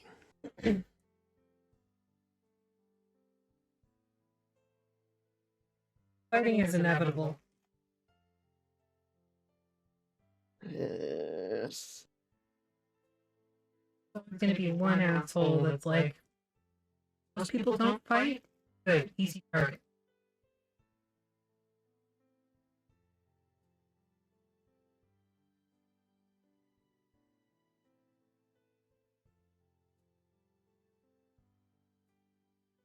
Yeah. I think What do we Asir need sort to of do? looks- Asir sort of looks at all of you, and he says, well, I would like to start coordinating getting information out of Ebonbreak if we can, and try to take it back. The longer we leave it in their hands, the more dangerous it could be for everyone involved. Elise and I could occasionally send messages if we need to. I'd let Erie instead know that we were taking you He's alive True. then. through them. Yeah, Kirini talked to they had sequestered themselves under the school. The students, I gather. Yes. Mm-hmm. Many of the students there cross-train as battle mages, so it makes sense. Given his position, I assume he's got a network. Asir kind of looks at you a little curiously, but nods.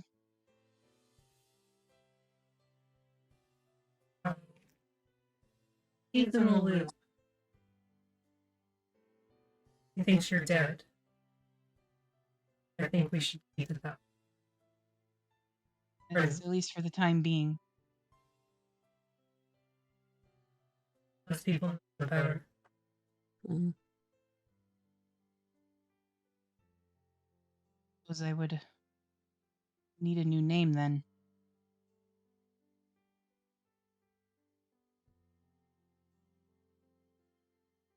What should we call you? I feel like you're Brandon.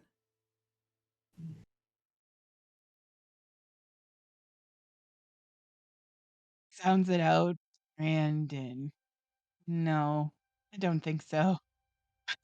Are you like? Do you want an A name? We just call you Abby.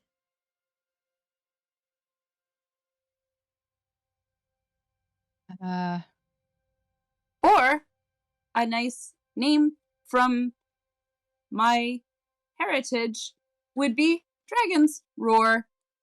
It is a sound. It would suit you. Just a sound.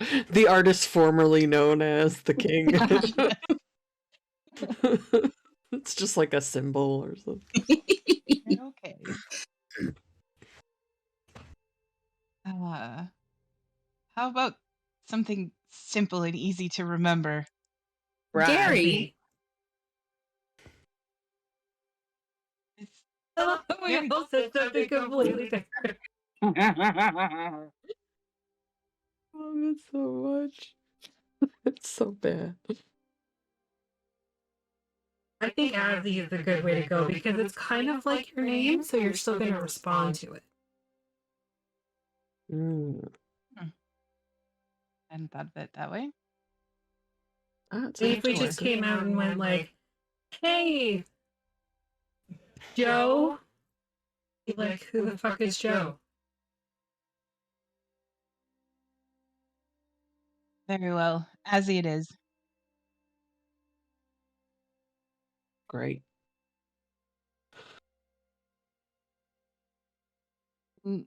Maria, make me a perception check.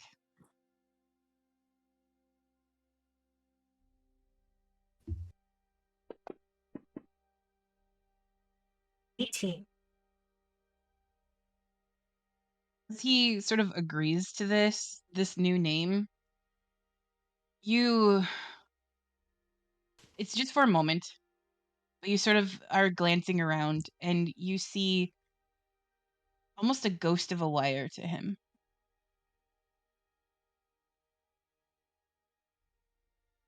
Like,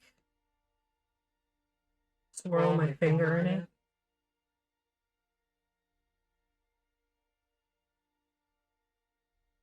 It has substance when you touch it. And he kind of looks at you a little curiously. The rest of you can see like Ram is like playing with something in the air, but you don't see anything. Ocular. Got it. And you notice that this wire only goes to him. Mm-hmm. You remember that saying that you've seen over and over again. There's power in a name.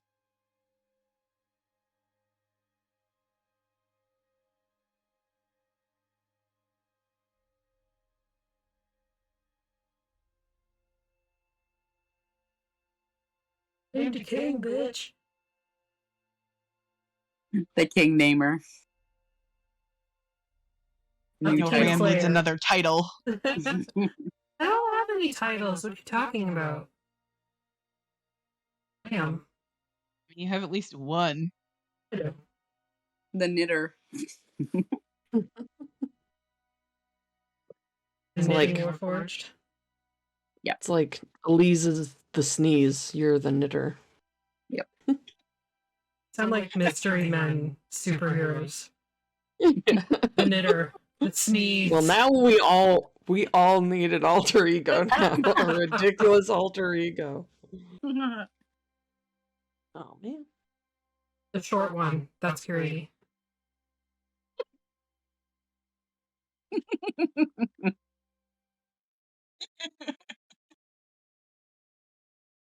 Alright. So, they tell you that Drales is primarily Drales is an unassuming city, despite having the Elven Council there. They sort of did that on purpose, where the city itself is very it's not as big as you would think for such a place. Pearlkeep you've been in, Pearlkeep is huge. Drales is not so big. They sort of explain that it's walled with a big stone wall, and most of the citizens live within the city. And they have been there before, but it's been quite a while since they were there. They tell you that relations between the two countries are friendly, if a little cold, but that's just given the nature of the council. The council does not like the skyships, but they allow them because of trade. What are you getting into? The sink. So that their paws are wet again. I don't know what she's doing. But they tell you that the Elven Council, the 4 members of the Elven Council, is Caeda Eladi, so Caeda. CA what? Caeda. Put it in. Mm-hmm. While this conversation's taking place, by the way, total side note, O is over in the corner with like their goggles on and their blowtorch out. And a bunch of silverware on the floor, and they're making a really interesting looking vase that they're going to put a spell into so we can gift it to the Elven folks when we arrive. Try to start things off on the right foot. So they're just listening, but also not setting the room on fire. If you need me to roll something while I do that. Roll for fire suppression. Yes. What could go wrong? So there's Caeda, there is... These are the members of the council, you said, right? Yes, these are the members of the council. Do they each have a different role? Like a specific thing that they're over, or are they just a group? Yes, one of them is like the Prime Minister of Trade, one of them is the Prime Minister of the Army, one of them is like a Prime Minister of the Interior, that sort of thing. Okay. They all have their own sort of things that they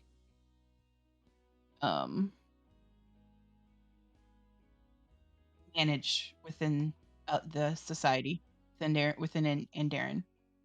They tell you that Tadon Silentheart is a member.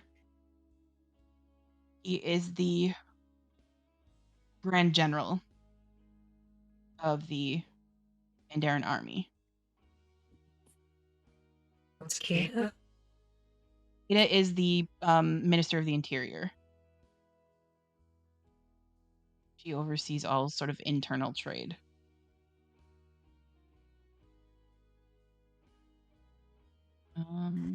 There is...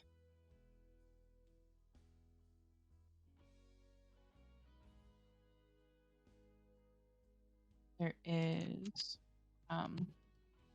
Feraden, and they are the they're the oldest member of the council, and they are sort of there's not really a leader of the council, but if there was, it would be Feraden. They are the High Magister, and they are in charge of all of the like magical goings on in Andaran. So like the academy that's in Pearlkeep, they are sort of in charge of that. Any laws that have to do with magic, they are the ones, like they're the one that is in charge of that. And the final member is Sailor Starscribe. And she is the...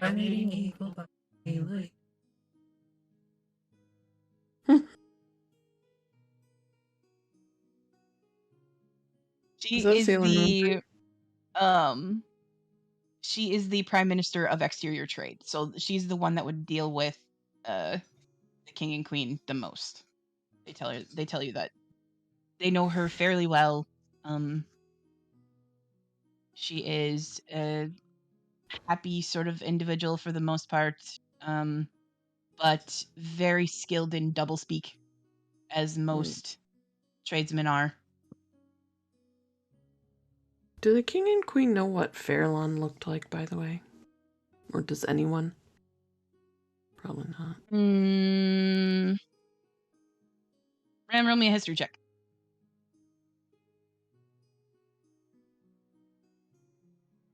Every time I ask you to make a roll, you make the same face. I'm using my inspiration. Well, it was almost a nat 20. 15. You never saw Fairlawn in person. He was just like he was just a person that lived in Desphira, and from everything that you've learned, he used the sacrifice of Rirka to gain his power with Tharizdun. Like, he was just a dude who was unhappy and used Rirka for his own gains. And you don't believe there is nothing in you that believes that he ever loved her. Just convinced her otherwise.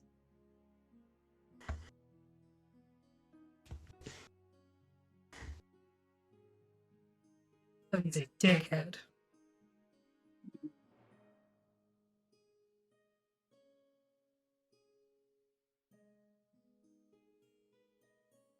Okay. I'm just saying. I mean, yeah. Don't fuck people. It's not.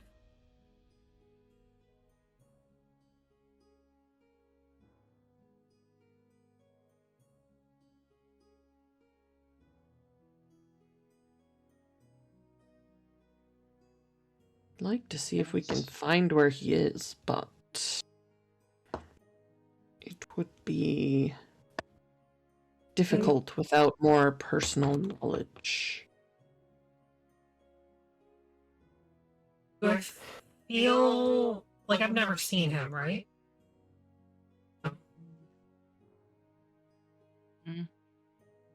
Maybe we can find something that belonged to him somewhere. Go back to those mountains, see what we can find. And then I'll spy on him. Maybe.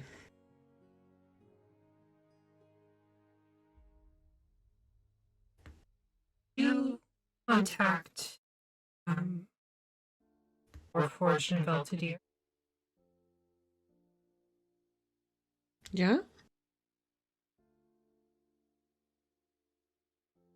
You clash and ask him to investigate Okay. if you can find anything that belongs to Rirka or Ellen. Yeah, I could do that. You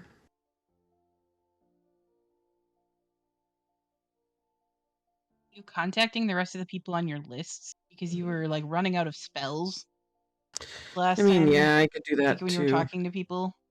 Between me and Elise, we could get in touch with the rest of the people pretty easily, I think.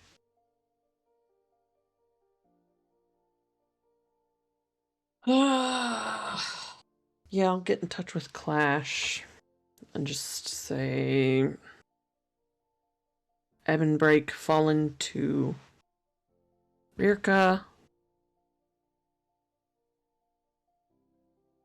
And you carefully investigate Fairland's Bane.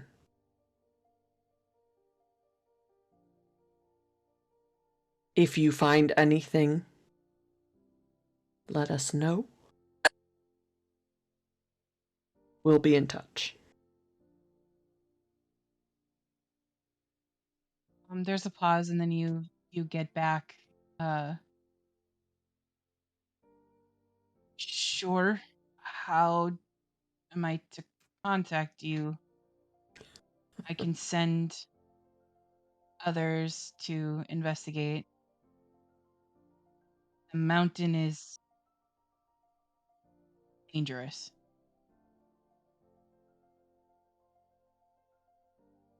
Fair. I guess. And there's sort of a long pause, and then you get, is Ram there?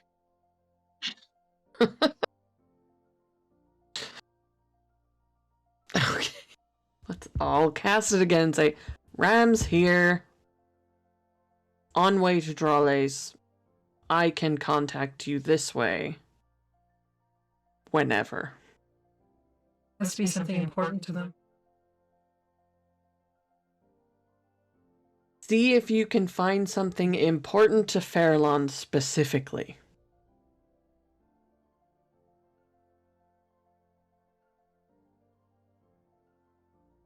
Okay. You get back. We'll see what we can do. The mountain is a bad place for us. But we'll try. That's fair. Okay. Yeah, and then I guess we'll go through the rest of the list. Okay. Just let people know vaguely what happened. Be on the lookout. Stuff like that. Okay. Yeah, you spend the majority of the day between you and Elise casting their spell and checking in with everybody. Do you contact anybody who is in Ebonbreak?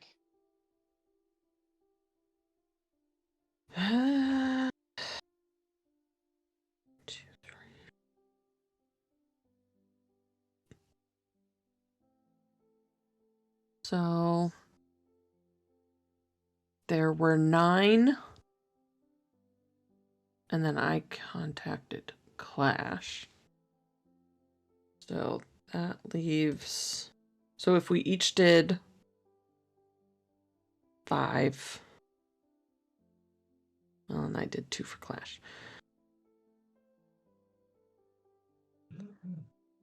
I would still have enough slots to contact anyone else if we need to. Or check in with people. Is there anyone in particular I don't know. Who should I check in with? Gary. Okay. I'll do that. Eerie. What do you say, Tim? How is it there? Are you okay?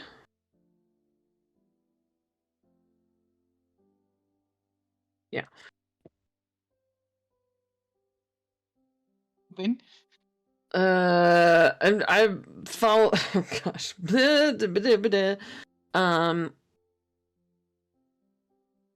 Have you found others? What do you need? We're contacting outside forces.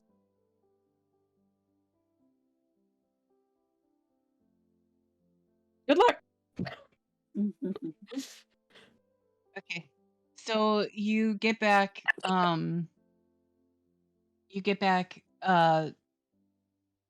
city has quieted down. Rirka has left her general in charge. Someone named Orzik. We are setting up a network through the sewers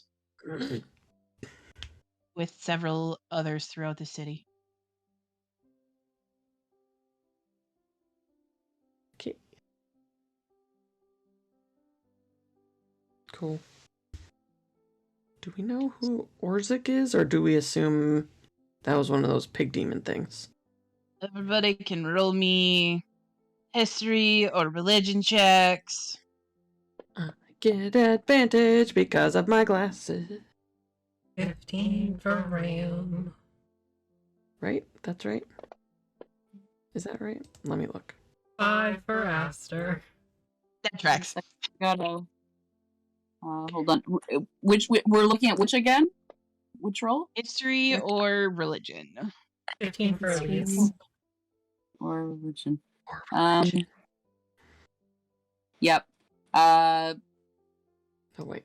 So I got 15 plus 4, which is a 19 for I think I'm gonna do history because otherwise I'll have disadvantage.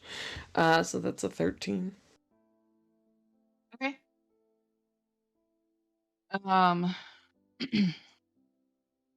So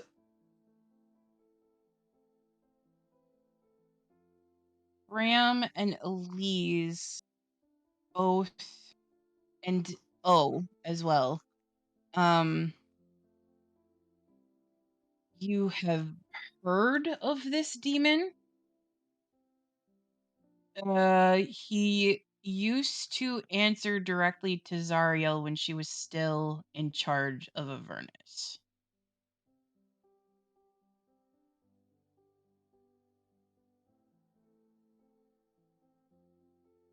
And he was considered to be very cruel. He delighted in torturing people. His favorite pastime was creating nightmares. Nightmares for funsies. But, like, what about back at the house? When we all had nightmares. Not those kind of nightmares. Nightmares are like demonic horses.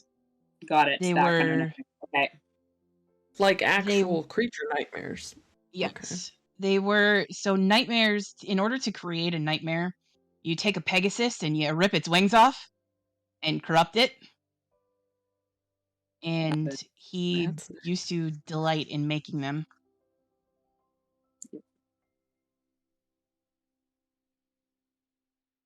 Okay. Here's a tick. Excuse me, password.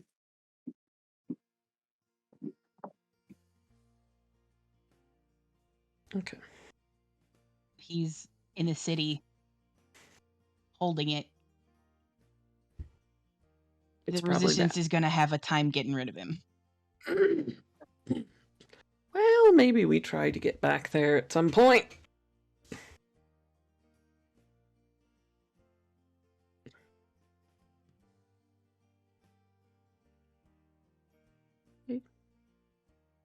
Maybe soon. Yep. They may need our help, I think. Was there a thing in Drawlays that we were supposed to get, or was it just near Drawlays? Yes. In Drawlays? There's a Hastia's glasses. Hastia's sight. Yep. It is a set of goggles. That will help us. Okay. Yep. And the other one that you're aware of is far to the south in the Jade Sea. Cool. In the Maelstrom. We go to Drawlays. Okay. We finish. Yeah. Finish going to Drawlays. So as the day goes on and the night sort of goes by, you are, everybody sort of piles back into the captain's quarters, and Kenny and Frank are still very confused as to how they got in with all of you, and it's just they're just kind of walking around in that confusion state of just like, we're here now, I guess. This is just our life now. Yeah, it is. But as you approach, so as you are making your sort of final approach, it's dawn when you begin to approach, and you can see sort of in the distance, you can see a massive forest it's like the northeast, and the forest sort of peters out as it gets closer to the city and sort of ends at Drawlays.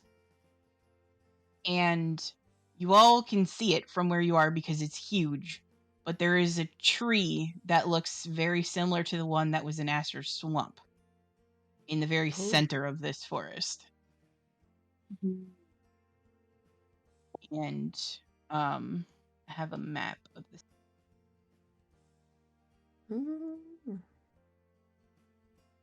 I like maps. And as you sort of approach, you can see that the city is indeed walled in. It's definitely not as big as you thought. There's farms within, very tight-knit sort of area. It doesn't look like it's spilled over throughout the walls like you've seen in other places. but you land. The skyship lands just outside of town, where you're greeted by a group of like workers, and there's a small group of soldiers there that are very confused. And the minute they start seeing people coming off of the ship, you can see that they send a runner in town to let everybody know if something has happened, as they start moving through the crowd trying to get, everybody's story, figure out what happened. Can we try to fix that? Well, have we rested? Like, do I still have a Yes. level of exhaustion? Yeah, you would have gotten your long rest now. Can we try to fix the thing so that it can go to Paguna again? Or were we just going to leave it here, right? Just have it stay? It was going to stay, and then we were going to take it back. And then they were going to fix it when it got there. Yeah, you do that every time. Yeah. Do you need me to make a roll for the thing that O was making? Please make me a tinkerer's check and then explain to me what you're doing. Okie dokie. 1 second here. I'm gonna try. I think I know what it is that you're doing, but I want to be sure. Okay. I'm gonna try to roll this dice on here. We'll see what happens. Nothing. Excellent. Okay, 1 second here. I'll figure out these dice eventually. How do I get to this part? Sorry, I got the map in the way right now. I'm trying to figure out how to. Okay, you know what? Oh. Hold on, guys. Okay. Oh, I might have figured it out. Okay. Still can't see where the dice need to go to be rolled. You should be able to just double click on the white box beside the skill. Ooh, gross. Yeah, okay, that looked like an 8. Is that showing up anywhere? No. Great. Okay, I'll try that again. You can also pick it up and drag and drop it into the chat. Okay, did it show up that time? You click and hold and no. Okay, great. Okay, I'm gonna try it on the chat. Oh my god. There you go. Hey, look at that. Yes. Nice. Hey. Yes, it didn't add your modifiers, but sure. So yeah, okay. You need your proficiency bonus and your dexterity. Okay, so my proficiency bonus, just a second here. 4. Okay, and my dexterity, I don't know how dexterous I am here. Oh, +3. Okay, great. So +7. And so what O is doing basically is just creating kind of a container that is made out of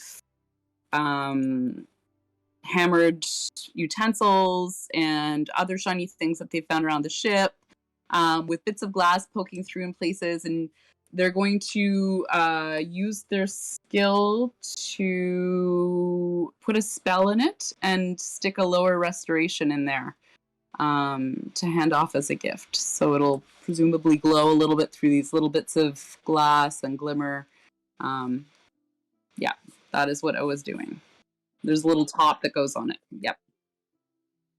You guys spent the last 24 hours watching O slowly working on this, disappearing for a while and coming back with more silverware. You get the feeling there is no silverware left on that ship. It's all any extra there was is probably in B-Boop right now. Just saying. I'm gonna knit a bow for it. Great. Thanks, Ram. It looks great now. Welcome. A bow is just a tiny scarf. That is true. I like it a lot. I'm frequently just tickled by things people say sometimes. A bow is just a tiny scarf. Is that going in the chat? I think it should, Emily. I don't know, maybe. That needs to be on a t-shirt too somewhere. Yeah. So I'm gonna cast. So I have to cast my spell here too, I'm guessing. Where the heck is that spell? The Lesser Restoration. There we go. Okay. There shouldn't be any cast on it. It's something like me. But it just kind of happens when you cast it. Okay. Perfect. So you watch as O puts the finishing touches on this and ties the the bow around it, and then there's like a flash of like, what color is O's magic? Green. Like acid green. No. No? No? No. Why? Triggered. Uh-oh. What happened in the past? You can't trust anybody who likes the color green. What? Oh, well, you're all in trouble then. Why? Do I know this? I don't know. It's just something that started in, like, section 1. Anybody who likes the color green, they're definitely evil. I'm not sure Does I'd it? entirely trust O, but, like, mostly they're pretty good. Mostly they might just set things on fire, but not because they're untrustworthy. Just saying. You guys are Doesn't watching Aster like this. plants and stuff? Yeah. Nature oriented. Yeah. I don't know that Aster would say that, but you guys watch as O is working, and like you get the sense that like O just sort of lives in their own little world and sees things a way that none of you see. Mm-hmm, mm-hmm.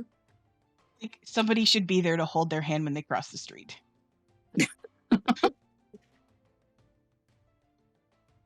Very Fair. innocent. Yep. But you finish this, and your eyes flash that sort of acid green color that your magic is, and it fills the vase, and that begins to glow and shimmer a little bit with that same green light. Mm-hmm. You put a little lid on it. Turn around and look very proud of yourself. Ram! What? Here. You can give this as a present when we arrive. Why am I giving it? Elise is the face. Is Elise the face for this? I thought Elise was the sneeze, not the face. Well, Elise is very charismatic and knows how to handle loyalty and councils and stuff. Oh. Oh, then Elise, this is for you to give when we get there. He's just sort of Thank you, Ram. takes it and holds the jar very dutifully. Hopefully it will help. We will see. I'm telepathically bonding us while we go wherever we're going. Also, Karini, who was the beautiful, glowing person behind you earlier, who was so very, very bright. So Oh. bright. You can just You hear the actually eye saw roll in her. Ram's voice. That was Wait, the Everlight. Was very shiny. I could barely look. Very, very bright. Yeah, I mean, Yeah. well, she's sort of like made of fire. And a dramatic bitch.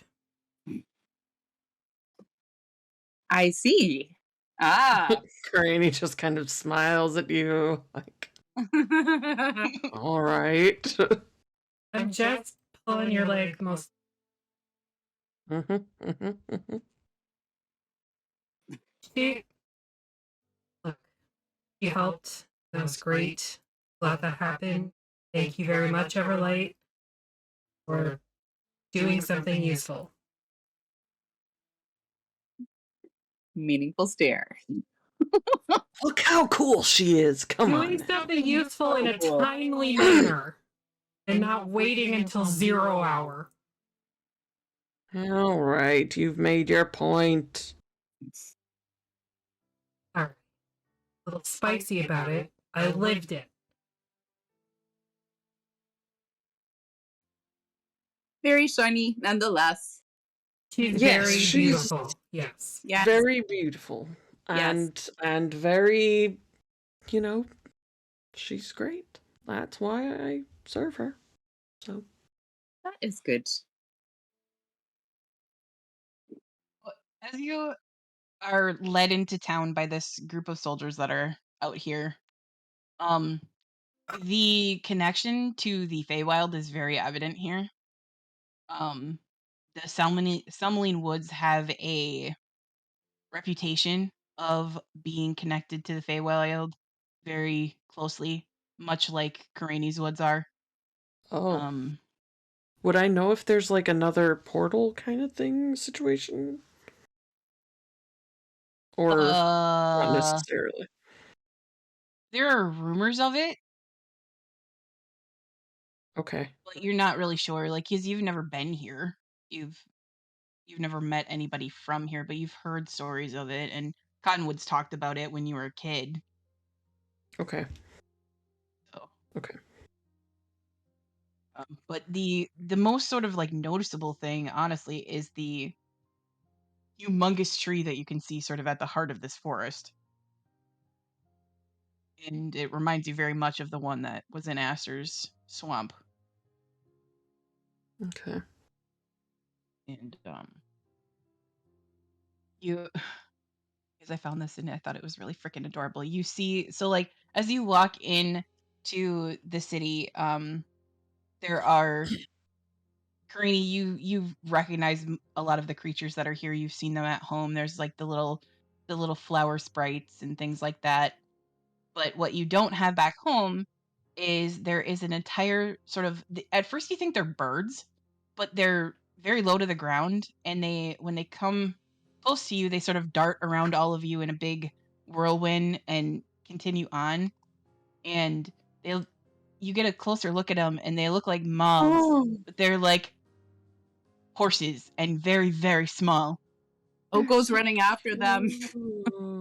Yeah, your bird is just gone. Wait! Tiny horses, come back! You do see a few dandelions throughout town too. Ram, you see Aster, like, or you feel Aster on your shoulders, just like start leaning, like she's gonna try taking off. And then a couple of seconds later, she goes, "Oh yeah, hey Ram," and she like leans down and she holds out her hand, and like she's trying to hand you something. She's like, "Here, this was next to Raleigh," and you pick up your hand, and there is it sort of like unfurls in your hand, but there is a little like the ones you've seen before, the little crystals that you've seen before that have the little ram horns.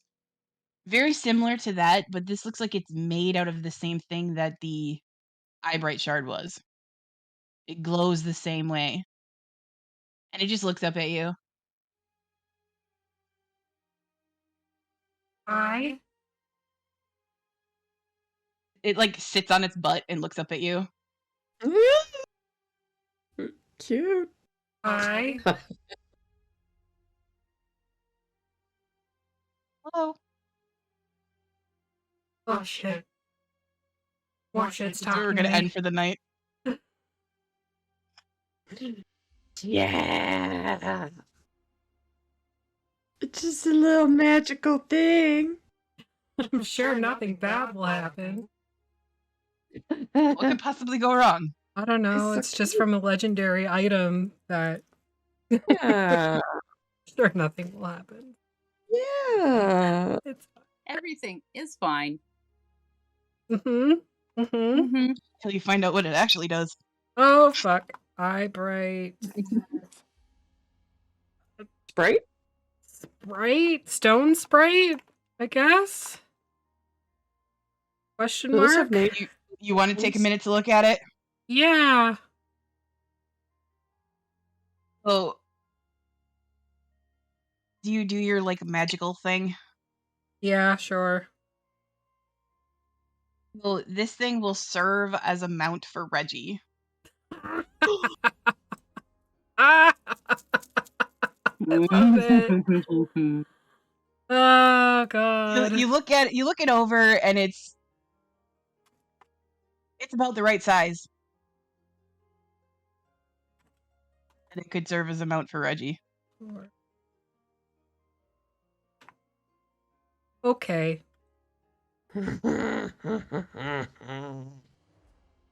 I don't even know what to put in the. It's fine. Everything's fine. Okay. Cool. Thanks. I'll get you a stat block later. Okay. But yeah. Anyways. Okay. Well, thanks everybody for sitting through session with us. It was lots of fun. Hopefully next week our whole party will be here. Or the week after, maybe. Yeah, we're gonna raid somebody, so stick around for that. Otherwise, just be good to each other and stuff, because shit sucks, and you should put forward what you want in the world. So I put forward middle fingers to all of you, because that is my love language. And we will see you. We care about you. Heart hurts us. Heart. Yep. We'll see you when we see you. Don't forget tomorrow morning, Elisa is on Together Among the Stars. Yay. Yay. Good night, everybody.